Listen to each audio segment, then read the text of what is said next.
Ho accettato questa nuova sfida, sono presente nel territorio e nell'amministrazione comunale ormai da 10 anni, adesso provo il salto e l'ultimo passo appunto per arrivare a questo che comunque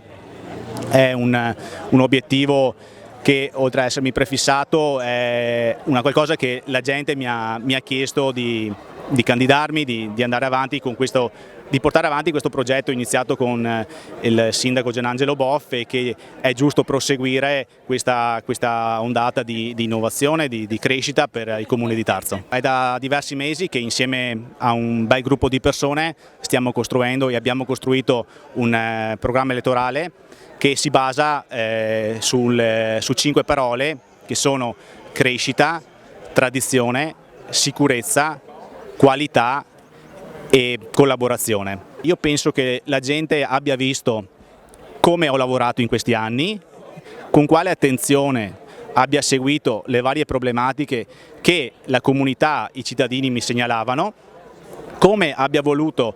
e mi sia impegnato per risolvere le varie problematiche che sono emerse in questi ultimi anni e quindi io penso che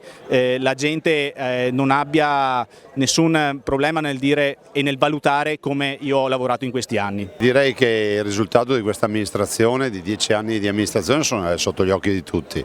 La Sacchetta rappresenta da un lato sicuramente la continuità e dall'altro anche la voglia di fare, di progettare nuovamente anche questa squadra rinnovata che comunque è cresciuta attorno a Boff dà una dimostrazione anche, come si può dire, della disponibilità al rinnovamento che è una cosa fondamentale, quindi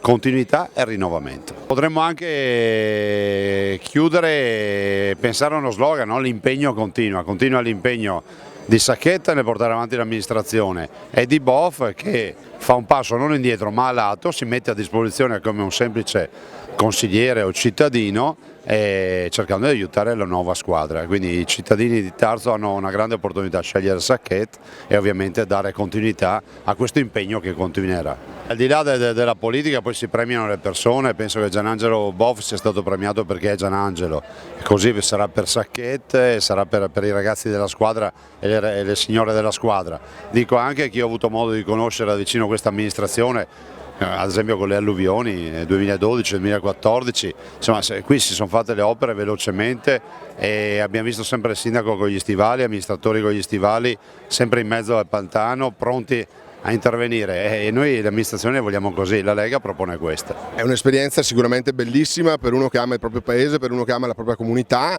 è giusto che sia un'esperienza a scadenza ed è giusto che ci sia un ricambio, che ci siano nuove persone che vogliono interessarsi alla cosa pubblica. Vincenzo Sacchetta è una persona con la quale collaboro da 13 anni, è una persona brava, onesta, una persona che si è sempre dimostrato disponibile verso i cittadini e verso il territorio. La squadra è una bellissima squadra composta di tante persone giovani, tante persone che hanno voglia di fare per il territorio. Io cercherò di essere al loro fianco, non voglio essere una presenza ingombrante perché ritengo che chi viene eletto dai cittadini deve governare in piena autonomia e con tutto il sostegno dei suoi consiglieri e dei suoi elettori, per cui gli sarò vicino e per tutto ciò che riterrà avere bisogno sarò al suo fianco.